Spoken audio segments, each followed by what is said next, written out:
السلام علیکم لسنرز، آج جو میں ناول ریڈ کرنے جا رہی ہوں وہ ہے بن مانگی دعا، جو کہ تحریر ہے عفت زہر طاہر کی۔ چلیے شروع کرتے ہیں اس کی قسط نمبر 11۔ ابیہا کے حواس ٹھٹر گئے۔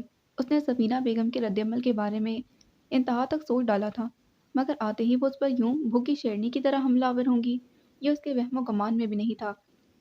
لمحہ بھر کو تو وہ خود محض بے شوق تھا، مگر پھر فوراً ہی اس نے آگے بڑھ کر غصے میں کف اڑاتی ماں کو بازوؤں کے گھیرے میں لے لیا تھا۔ ماما پلیز، کیا کر رہی ہیں آپ؟ ہٹو تم بھی یہاں سے۔ باپ سے کم نہیں کیا تم نے میرے باپ سے کم نہیں کیا تم نے میرے ساتھ۔ وہ مجھ پر الٹ پڑی تھیں۔ اسی اسنا میں اندر سے زارا اور عزت بھی نکل آئے تھے اور ماں کو سنبھالنے لگے۔ ابیہا پر نظر پڑتے ہی انہیں معاملہ سمجھ آ گیا تھا۔ وہ دونوں جلد ہی سفینہ کو اندر لے گئے۔ معیز نے بے اختیار گہری سانس لی۔ اسے ماما کے غصے کا اندازہ تو تھا، مگر وہ اس طرح پھٹیں گی یہ پتہ نہیں تھا۔ وہ ابیہا کی طرف پلٹا تو ماتھے پر تیوریاں تھیں۔ جا کے اس کا بیگ اٹھا کر لایا۔ چلو، بس ایک لفظ وہ شاید انیکسی کی طرف بڑھا تھا۔ سفید پڑتی ابیہا لرزتے قدموں کے ساتھ اس کی تقلید میں بڑھی تو دل مستقبل کے خدشات سے بوجھل اور بے حد مایوس تھا۔ عزت اور زارا مسلسل ماں کی دلجوئی کر رہے تھے، مگر سفینہ کو کسی پل چین نہیں آ رہا تھا۔ دیکھا تم نے کتنے دعوے سے آ گئی ہے اس گھر میں اپنی ملکیت جتانے۔ کام ڈاؤن ماما، وہ انیکسی میں رہے گی، اس کا اس گھر سے کوئی تعلق نہیں۔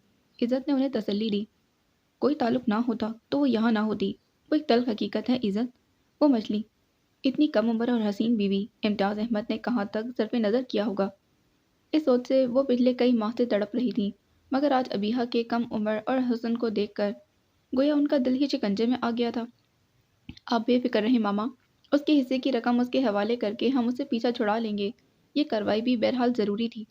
زارا نے بھی ماں کا حوصلہ بڑھایا تو وہ جو قدرے بہل کر دوپٹے سے آنکھیں پوچھ رہی تھیں، اندر آتے معیز کو دیکھ کر پھر سے آگ بگولا ہونے لگی۔ لے آئے ہو اپنی سگی کو اپنی ماں کے سینے پر مونگ ڈلنے کے لیے؟ معیز سے بات کرنا مشکل ہونے لگا۔ بس کچھ دنوں کی بات ہے ماما، اسے باہر ہی سے فارغ کر کے دفع نہیں کر سکتے تھے تم؟ میرے گھر میں یہ ناپاکی لانے کی کیا ضرورت تھی؟ ابو کی وصیت ہے ماما، اگر وہ خود یہاں سے جانا چاہے تو ٹھیک ہے، ورنہ میں اسے اپنی مرضی سے نہیں نکال سکتا۔ وہ بدقت تمام بولا۔ ماں سے تو نظر نہ ملائی جاتی تھی۔ وصیت زندہ ہوتا امتیاز احمد تو پھر اسے بتاتی میں۔ وہ غرائی تھی۔ ماما پلیز۔ ان تینوں کے دل کو کچھ ہوا۔ باپ کے متعلق ماں کا یہ انداز گفتگو در حقیقت ان کا دل دکھا گیا تھا۔ ہاں تو کیا غلط کہہ رہی ہوں میں؟ جیتے جی زندگی جہنم بنا گیا میری، اور یہ 4 دن کی لڑکی دیکھنا کیسے اس کی زندگی بھی عذاب بناتی ہوں میں۔ خود ہی بھاگے گی یہاں سے۔ وہ چلا رہی تھی اور کمرے کی طرف تھکے قدموں سے بڑھتا وہی سوچ رہا تھا، کاش اس گھر کی عمارت کے پچھلے حصے میں الگ سے انیکسی کے 2 کمرے اٹیچ تھے، ساتھ ہی باتھ اور پھر کچن بھی۔ اس کا کپڑوں والا بیگ یوں ہی دروازے کے پاس پڑا تھا جیسے مجھے چھوڑ کر گیا تھا، اور وہ کسی بت کی طرح ساکت اور جامد صوفے کے کونے پر ٹکی ہوئی تھی، مانو ہاتھ بھی لگاؤ تو توازن کھو کر نیچے جا پڑے گی اور چکنا چور ہو جائے گی۔ پھر اس مجسمے کی آنکھوں سے آنسو بہہ نکلے، حواس یک لگتی پگھلے۔ چکنا چور تو ہو ہی گئی تھی وہ۔ کیا خرابی تھی اس میں؟ اس کی ذہنی رو بہکی تھی۔ وہ ایک بیٹی تھی، یا وہ صالحہ کی بیٹی تھی؟ تو کیا بیٹیاں خوبصورت ہوں تو باپ انہیں بیچ دیا کرتے ہیں؟ اس کا دل ایک ایک سوال پر تھوڑا سا کٹنے لگا تھا، اور پھر ایک بار کٹنے کی تکلیف سے تھوڑا تھوڑا کٹنے کی تکلیف یقیناً کئی گنا زیادہ تھی۔ وہ ماضی کو یاد نہیں کرنا چاہتی تھی۔ اس کا ماضی ذلت کے نشان کے سوا کچھ بھی نہیں تھا۔ وہ اٹھی اور اپنے بیگ کی جانب بڑھی اور بیڈ روم میں آ گئی، مگر وہاں کچھ تھا جو اس کے ماضی میں چمکتا تھا۔ ابیہا نے اپنے کپڑے بیگ میں سے نکال کر بیڈ پر ڈھیر کر دیے تھے۔ سب سے نچلی تہہ میں ایک کاغذ بہت سلیقے سے تہہ کیا گیا تھا۔ رستے ہاتھوں سے ابیہا نے وہ کاغذ اٹھایا اور اس کا متن پڑھنے لگی۔ یہ اس کا اور معیز احمد کا نکاح نامہ تھا، وہی فوٹو کاپی جو معیز نے اون کو دی تھی اور بعد میں ثانیہ نے احتیاط کے ساتھ رکھنے کی نصیحت کرتے ابیہا کے بیگ میں ڈال دی تھی۔ یہی ایک چمکتا روشن ستارہ تھا جس کے سہارے وہ یہاں تک آن پہنچی تھی۔ اس نے اس کاغذ کو ویسے ہی تہہ لگا کر بیگ کے اندرونی زپ والے خانے میں رکھ دیا۔ مگر آزمائشیں ابھی ختم نہیں ہوئی تھیں۔ سفینہ کا رویہ بہت حوصلہ شکن تھا، اور معیز احمد ابیہا کا دل سوچ کر لرزا تھا۔ وہ تو امتیاز احمد کی زندگی میں ہی اس پر طلاق کا مطالبہ کرنے کے لیے دباؤ ڈالتا رہتا تھا، اب تو کوئی رکاوٹ ہی نہ تھی۔ اور اگر میرے بس میں ہو معیز احمد تو میں آپ کے پاؤں پکڑ لوں اور کہوں کہ مجھے خود سے الگ مت کرنا، باہر دنیا بہت گندی ہے۔